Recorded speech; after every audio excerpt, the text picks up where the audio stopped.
Alright, test video.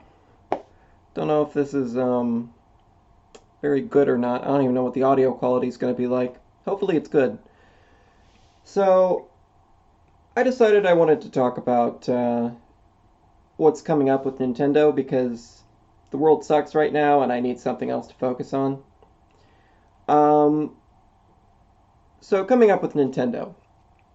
Obviously, Mario 35th anniversary is going to end, and Mario is going to be Thanos snapped out of existence. We all know this is going to happen. Uh, but ignoring that for a minute, and ignoring all the things that we know are coming out, like for certain, let's start with Pokemon, right? So we already know about Snap, but I think we're also probably going to get a Pokemon mobile game, which is going to be whatever. I think we are going to get the Gen 4 remakes that everybody's talking about. I think they're going to be kind of garbage, but in some ways they might arguably be better than the original Diamond and Pearl, because let's be honest, Diamond and Pearl were incredibly unfinished. And to be honest, out of all of the quote-unquote classic Pokemon games, they're probably my least favorite. Then, of course, we're probably also going to get another game. I don't know.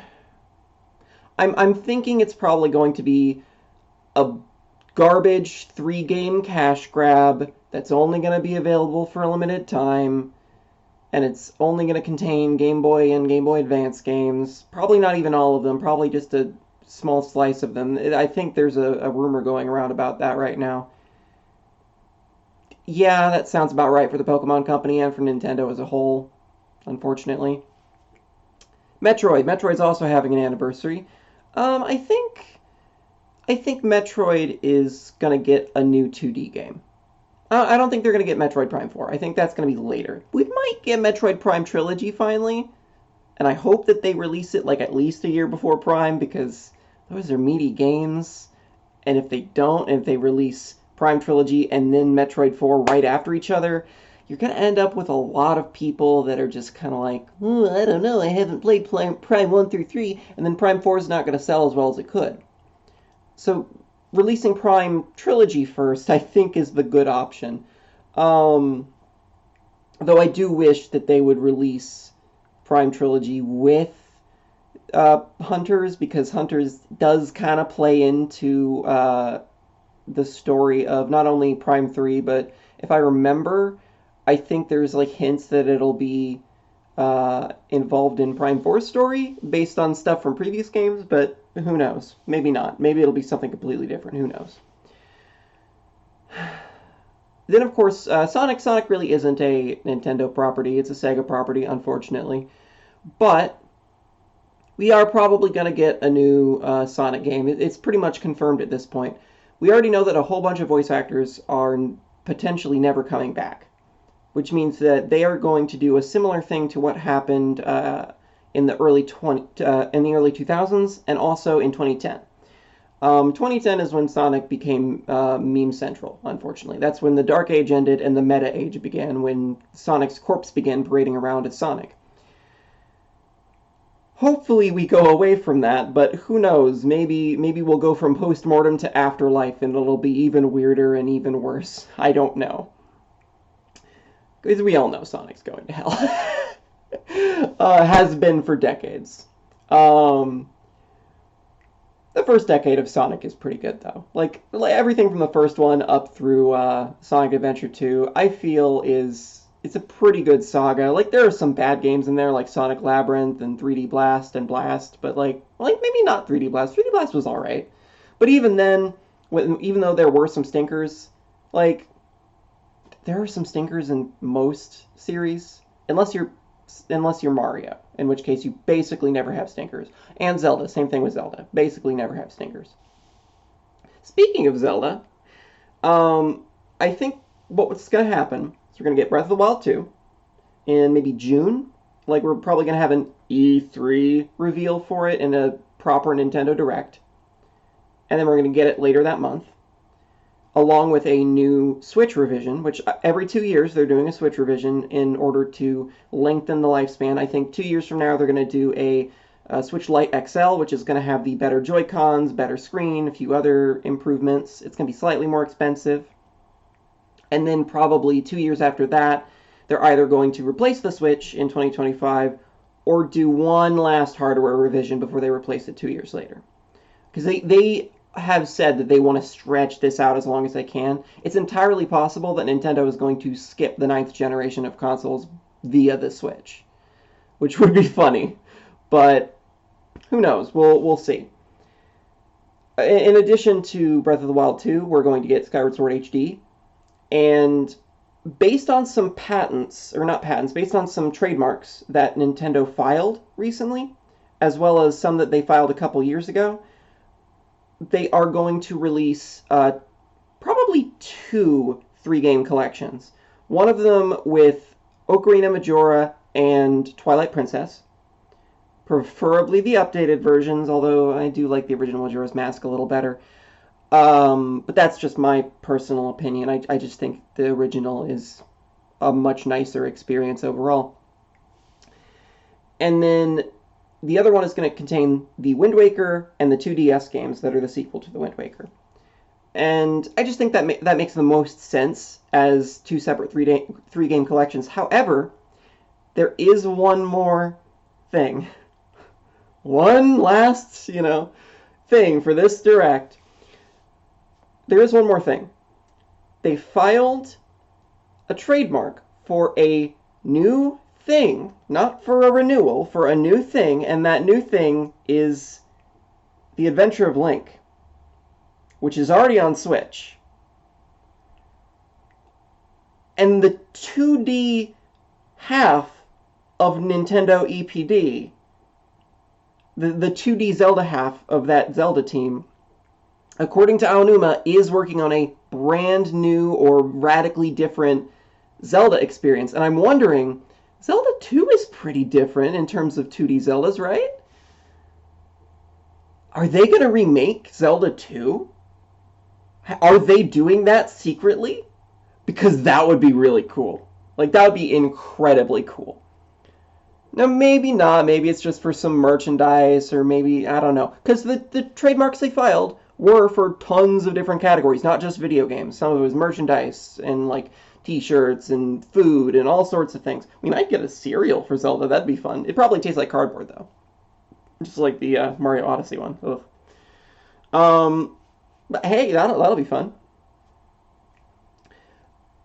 I do hope that they finally add something new to Nintendo Switch Online and switch it away from being an online service and make the online stuff like, oh, if you want online multiplayer with these NES and SNES games, get the online. And then if you don't want that, just go onto our virtual console that we should have had from the beginning. I hope that that's what they do. I don't think that's what they're going to do, but I hope so. And I think the next logical steps, based on what I think they're doing, is to do Game Boy, is to do Nintendo 64, GameCube, and Wii, to do Game Boy Advance, and to do DS. And I know that's a lot. That's literally everything up until Wii U, which is only getting ports anyways, and 3DS, which might get ports if we get the Majora's Mask 3D and Ocarina of Time 3D on that collection. But I doubt we will. It'll probably be the Nintendo 64 versions, because of course it will. Honestly, I don't even know if it's going to be the HD versions that they put in the collections. They might release the HD versions separately in like a year. Speaking of in a year, I do think next year we're actually going to get another Zelda release, I know. This year I think we're also going to get a mobile Zelda game, because they have been talking about that, similar to the Mario Kart mobile. But I think in terms of Zelda next year, Grezzo has been quietly working in the background after Link's Awakening released, and I think they're putting their resources towards Oracle of Ages and Oracle of Seasons remakes, which makes sense. They're the next 2 logical games to remake after Link's Awakening DX. So I'm honestly really excited for that. I love those games, and I'm excited for a new generation to be able to experience them. So yeah, that sounds really cool, and I do hope that's the case. it just makes the most sense. Although Grezzo does have the sort of 4-year gap between each Zelda game they do, with the exception of they worked a little bit on Triforce Heroes. But 2011, Ocarina, 2015, Majora, 2019, Link's Awakening, they could break the cycle. Like 3 years makes sense for the amount of development that it would take. I think it like took 2 or 3 years to make the original Oracle games, and while it is more complicated now, I do think that it would probably take about the same amount of time, especially considering they already have the engine from Link's Awakening. They could just reuse the engine, reuse a lot of the assets, and then go from there to making the 2 Oracle games. I think they're going to be separate releases. I don't think they're going to be like one like cartridge or anything weird. I think it's going to be two cartridges, 2 games, both of them $60, of course. Which, you know what, they should be. They're remakes. It makes sense. Unfortunately, I do think that the collections are going to be $60, including the crappy Pokemon one. Back to 2021. I think that we're also going to get No More Heroes 3. We might get Bayonetta 3. I think there was something about us getting Bayonetta 3 this year, but who knows? Maybe that'll get delayed again.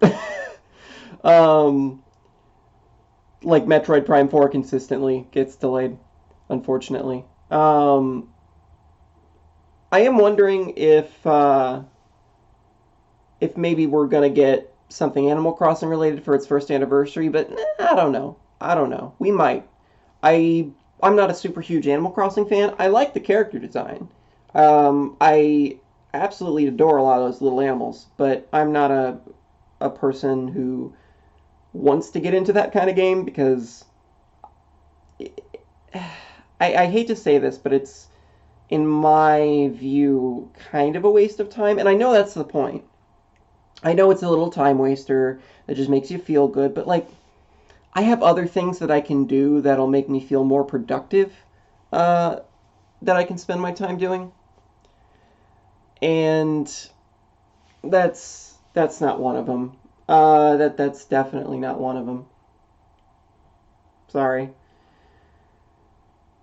But yeah, those are most of my predictions. I also think that we're going to get a new Wario game, probably a WarioWare, and then maybe next year we'll finally get a Wario Land game. I'm hoping. It's probably just going to be a remake of one of the old ones. Wario Land has been dead for so long, and I just really want a new game, because in my opinion, they're better than Mario games. Like, Mario is like the most vanilla platformer you can have, and they're fun times, don't get me wrong. But aside from the 3D games like Odyssey and Galaxy and stuff, it doesn't really go anywhere interesting. Or at least it hasn't since the early 90s with Mario World and stuff. Sorry. But the Wario games, the Wario Land games, starting with Super Mario Land 3, like even the Virtual Boy game was really fun. Like I played, not the whole thing, but I played a good portion of it.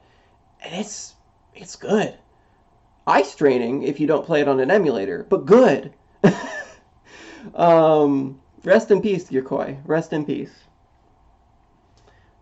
He did a good job on those first 2 Wario games. Those were good. But yeah, I think that's generally going to be how things are going to go.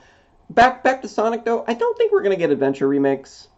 Like, everyone's like, adventure remakes, and I'm like, no. Sega hates money. Sega hates, like, quality video games. Why would they remake 2 of their best video games? And I do mean 2 of their best. Like, at the very least, 2 of their best platformers. Because, like, sure they had some other really good ones, like a lot of good arcade ones, but in terms of home console, it's like they pretty much they just have Sonic. Like there's other things. Don't get me wrong. I love Sonic. I love Sonic. Okay, Sonic's good, but it's kind of their flagship thing for a reason. It's because anytime they make anything else, they abandon it within 2 or 3 games. Nintendo's guilty of this too. They'll make like 3 games in a series and quit. But they have so many flagship franchises that it kind of makes sense that they don't want 50 flagship franchises. They just want that core, like, 10 or 12 of them. You know, they already have Animal Crossing and all of the different Mario things, whether it's Donkey Kong, Mario, Wario, Yoshi. They have Splatoon now. They have Bayonetta. They have Xenoblade. They have so many different things. So it makes sense that they don't stick with everything that they do, especially if it ends up not being very profitable. But Sega has one. Like, they keep almost having a second one. Like, it's like, oh, Billy Hatcher. Oh, no, he's gone. It's like, oh, Knights, I love that. Oh, he's gone. Samba Day. Oh, he's gone. Like, they also have Monkey Ball, I guess. But pretty much everything that they, like, that's their big franchise, they acquired from some other company. Like, they don't own it. They don't make it. They just own it, you know? Like, it's sort of like Disney with a lot of the stuff that they own, where it's like, they don't really, like, Disney is not that responsible for making Star Wars or making Marvel or any of that stuff. Like, that's internal teams that do their own thing for the most part. Disney just comes in and screws everything up every so often. What does Disney actually do? Make crappy live-action remakes now? Like, do they make cartoons anymore? I think there was a second Wreck-It Ralph that was, like, really laughable because it was, like, a garbage internet take from boomers, but I mean, it was probably a fun movie. The first Wreck-It Ralph was really good. I mean, if they had the same writers, it was probably alright, even if it was kind of weird. I don't know. I haven't watched it, probably won't watch it. I like that about a lot of things. But yeah, those are kind of my guesses about where Nintendo and related companies are kind of heading in this next year. There are other things I probably could have gotten into, but this was more of an unstructured thought sort of video rather than anything like at all written ahead of time or thought out ahead of time. I just like ranting to myself in my head about this stuff sometimes, and I figured I'd do it out loud in front of a camera. See how it goes. Peace.